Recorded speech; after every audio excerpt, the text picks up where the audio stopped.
rezeki dengan tujuan yang Allah Subhanahu wa taala kehendaki. Dan tidaklah meninggalkan kita begitu saja. La yu'mar wa la yunha. Tidak diperintah dan tidak pula dilarang. Hadha huwal waqi'u alladhi tadullu alaihi al-adillatu as-sam'iyyah wal aqliyah. Inilah kenyataan yang ditunjuki oleh dalil. Baik dalil dari Al-Quran dan sunnah Nabi sallallahu alaihi wasallam, dan demikian pula dalil secara akli.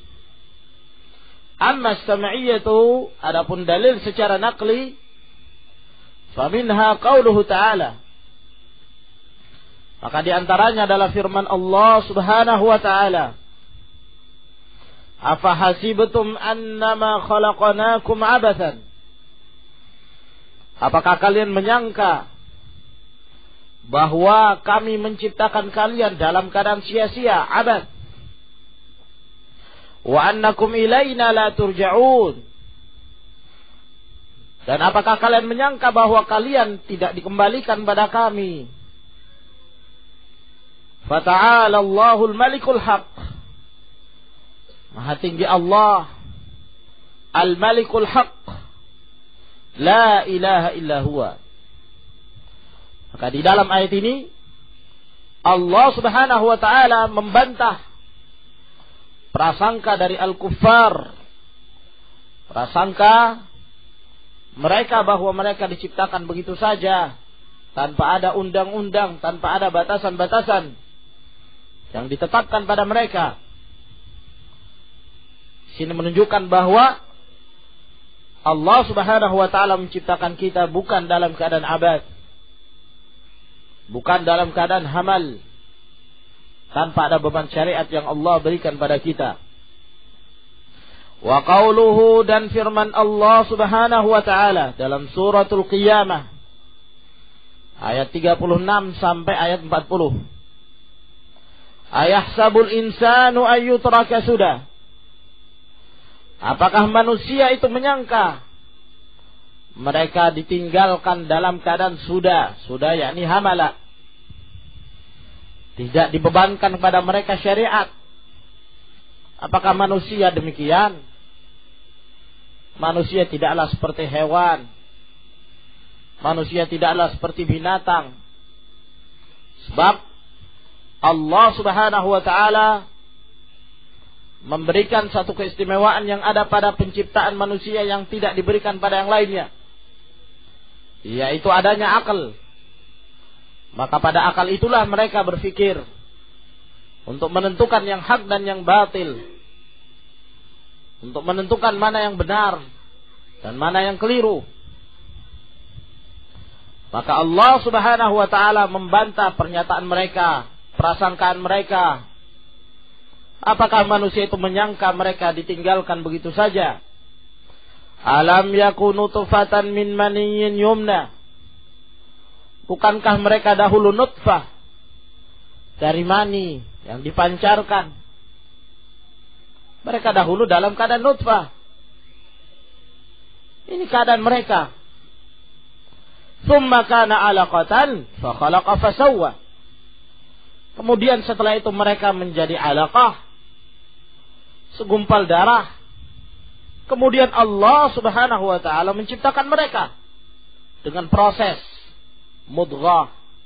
Kemudian terbentuklah dia sebagai sosok seorang manusia. Fasawwa, maka Allah Subhanahu wa ta'ala menyempurnakan anggota-anggota tubuhnya. Ai fa'addala a'dha'ahu, menyempurnakan anggota-anggota tubuhnya. Ini Allah Subhanahu wa ta'ala menyebutkan proses penciptaan manusia untuk menjelaskan pada mereka bahwa sangat mudah bagi Allah Subhanahu wa ta'ala untuk mengembalikan mereka. Sangat mudah bagi Allah Subhanahu wa ta'ala untuk menghidupkan mereka kembali setelah mereka mati. Karena asalnya sudah ada. Ya, sedangkan dari tidak adanya mereka itu, lalu kemudian muncullah nutfah, menjadi alaqah, menjadi mudghah, dengan proses-proses yang dikehendaki Allah Subhanahu wa ta'ala ini sangat mudah bagi Allah. Wa dzalika 'ala Allah yasir. Faja'ala minhu az-zawjayn adh-dhakara wal untha. Lalu Allah Subhanahu wa ta'ala menjadikan darinya dua jenis, yaitu laki dan wanita. Alaysa dzalika biqadirin ala an yuhyiyal mauta. Bukankah yang demikian itu Allah mampu dan sanggup untuk menghidupkan kembali yang telah mati? Ya. Beliau menyebutkan dalil itu agar kemudian mereka menyadari bahwa menghidupkan itu jauh lebih mudah. Disebabkan karena organ mereka sudah ada, tinggal dikembalikan. Nah, maka di dalam ayat ini pun dalil bahwa Allah Subhanahu wa ta'ala menciptakan manusia dengan satu tujuan yang mulia, wa huwal ibadah, beribadah kepada Allah Subhanahu wa ta'ala. Wa ammal aqlu, adapun dalil secara akal, fali anna wujuda hadhil bashariyati, karena adanya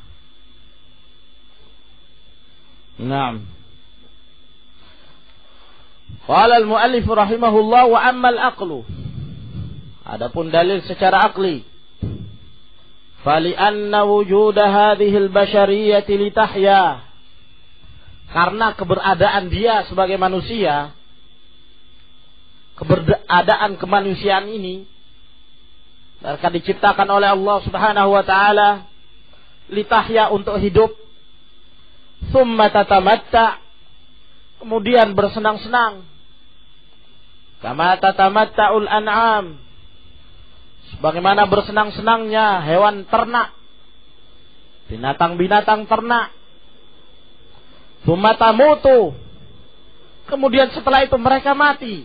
Setelah diciptakan begitu oleh Allah, diberikan akal, hidup, bersenang-senang, kemudian mati.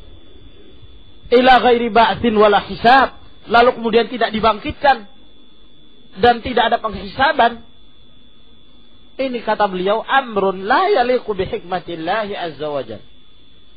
Ini adalah suatu perkara yang tidak layak dengan hikmah yang Allah Subhanahu wa ta'ala telah tetapkan. Bal huwa abathun mahdhun, bahkan kalau demikian keadaannya, maka keadaannya adalah abathun mahdhun, semata-mata ini perbuatan sia-sia, tidak ada hikmah, tidak ada tujuan. Naam, tidak demikian. Dan ini mustahil dari penciptaan Allah Subhanahu wa ta'ala.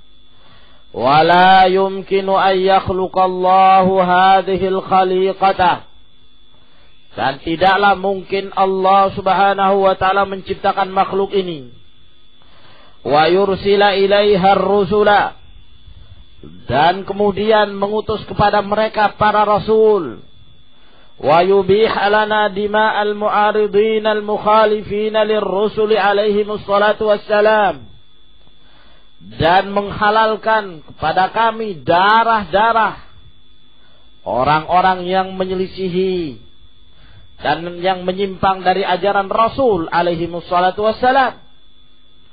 Tidak mungkin dalam keadaan demikian, thumma takunun natijatu la syai', kemudian hasilnya apa? Tidak ada.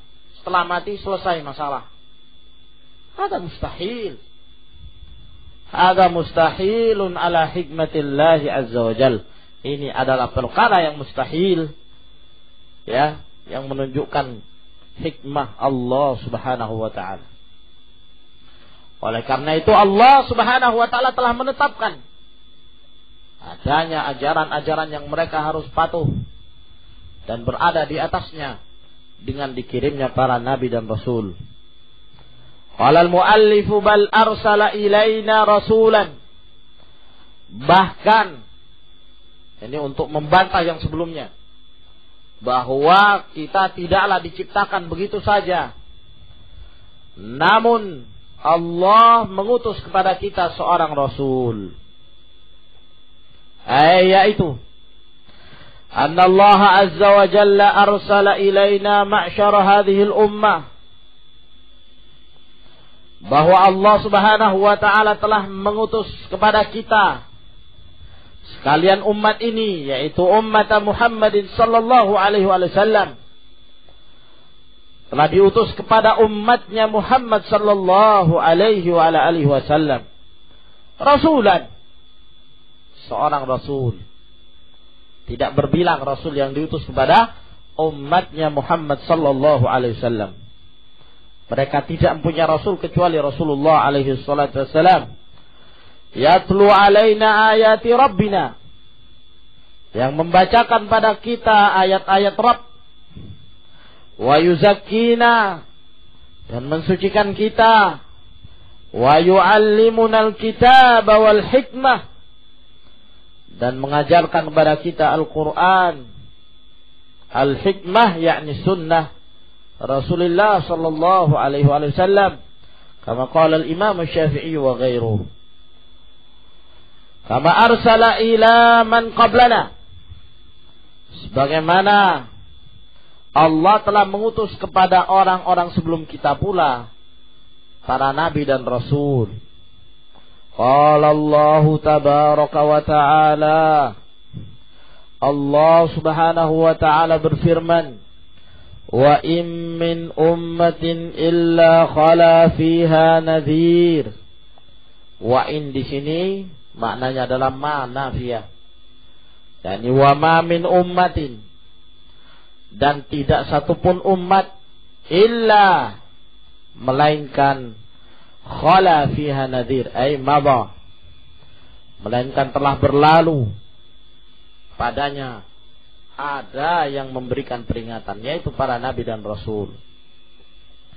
Tidak satu umat pun melainkan dikirimkan kepada mereka seorang rasul untuk menyeru kembali kepada jalan Allah subhanahu wa ta'ala dan meninggalkan kesyirikan. Ini terdapat dalam surah Fatir ayat 24. Wala budda an yursilallahu ar-rusula ilal khalq, dan mestilah Allah mengutus para rasul kepada makhluk ini, litakuma alaihimul hujjah, agar kemudian tegak atas mereka itu hujjah. Wa ma kunna mu'adzibina hatta nab'atha rasulan, kita tidaklah menyiksa dan mengadab satu kaum sampai kami mengirimkan kepadanya seorang rasul. Maka rasul manfaatnya adalah untuk menyampaikan hujjah, sehingga ketika mereka berhadapan dengan Allah subhanahu wa ta'ala di padang mahsyar, maka mereka tidak lagi punya hujjah di saat mereka berpaling dari agama Allah subhanahu wa ta'ala. Waliya'budullaha bima yuhibbuhu wa yardah, dan agar mereka beribadah kepada Allah dengan apa yang dicintainya dan diridhoinya.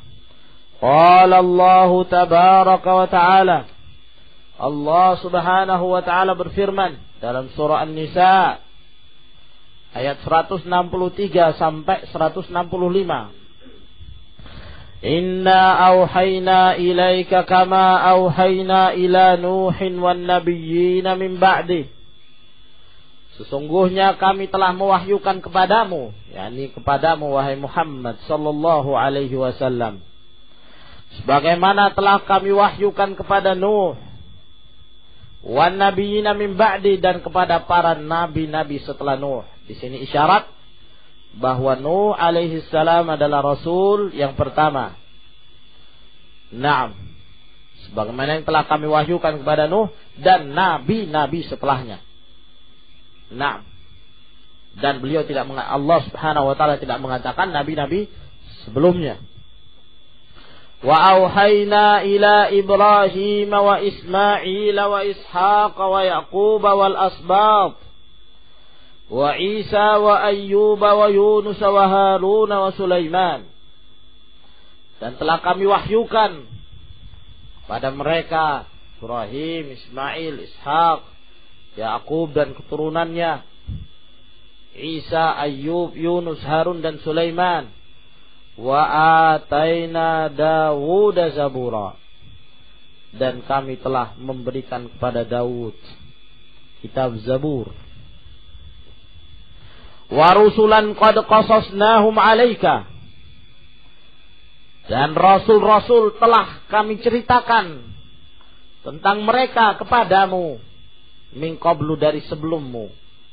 Wa rusulan lam naqsushum 'alaika, dan rasul-rasul yang kami belum ceritakan kepadamu. Sini menunjukkan bahwa rasul itu banyak. Ada yang telah sampai ceritanya kepada kita, dan ada pula yang tidak sampai ceritanya kepada kita. Oleh karena itu kita wajib beriman kepada para rasul ijmalan wa tafsilan, secara global dan secara terperinci.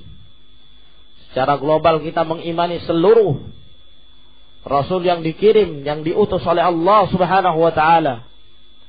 Sedangkan secara tafsil kita wajib untuk mengimani bahwa mereka-mereka yang telah diangkat oleh Allah sebagai rasul dan disebutkan namanya, wajib bagi kita untuk menyatakan mereka adalah para rasul. Wa kallamallahu Musa taklim, dan Allah berbicara kepada Musa dengan sebenar-benarnya kalam, sebenar-benarnya pembicaraan.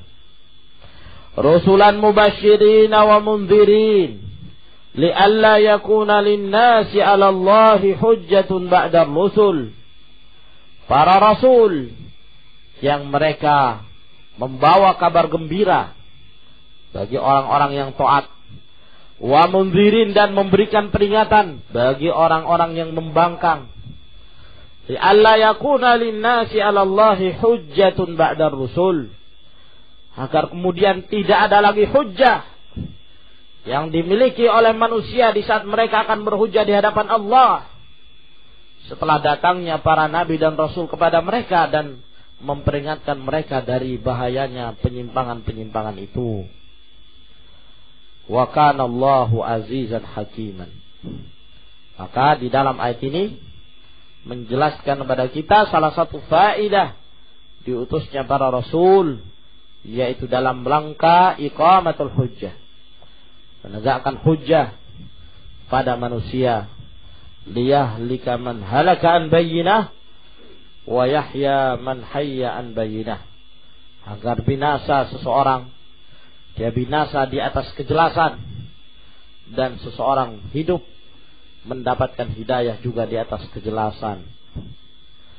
Wala yumkinu an na'budallaha bima yardah, dan tidaklah mungkin kita beribadah kepada Allah dengan apa yang diridhoinya, illa an tariqir rusul alaihi wassalatu wassalam, kecuali melalui jalurnya para rasul alaihi wassalatu wassalam, sebab merekalah yang diutus oleh Allah untuk menjelaskan apa yang diturunkan oleh Allah Subhanahu wa taala berupa kitab-kitabnya. Li'annahum humul ladzina bayyanu lana, karena mereka para rasul, merekalah orang-orang yang menjelaskan kepada kita ma yuhibbuhullah wa yardah, apa saja yang diridhai dan dicintai Allah Subhanahu wa taala. Wa ma yuqarribuna ilaihi azza wa jalla, dan apa-apa yang didekatkan kepada kita, yang menjadikan kita semakin dekat kepada Allah Subhanahu wa taala. Fabidzalika kana min hikmatillah, maka oleh karena itu merupakan hikmah Allah an arsala ilal khalqi rusulan, di mana Allah akan mengirim, Allah Subhanahu wa taala telah mengirim kepada makhluknya para rasul mubasyirin wa mundhirin, memberi kabar gembira dan memberikan peringatan. Maka dibutuhkan dalam berdakwah, di sini isyarat bahwa kita dalam berdakwah, umat ini sangat membutuhkan targhib wa tarhib. At-targhib memberikan dorongan bagi orang-orang yang taat, sedangkan tarhib memberikan ancaman, menakut-nakuti mereka yang menyimpang, yang menyelisihi agama Allah Subhanahu wa taala. Ad-dalilu qauluhu ta'ala, dalilnya adalah firman Allah Subhanahu wa ta'ala, inna arsalna ilaikum rasulan syahidan alaikum kama arsalna ila fir'auna rasula fa'asa fir'aunur rasula fa'akhadnahu akhdan wabila. Ayat ini insyaallah akan kita jelaskan di pertemuan yang berikutnya, karena al-muallif rahimahullah akan menyebutkan di matan al-usul ats-tsalatsah. Maka sampai di sini ikhwani fiddin azakumullah penjelasan kita dari kitab al-usul ats-tsalatsah bersama dengan syarahnya. Tafadhalu hafizakumullah.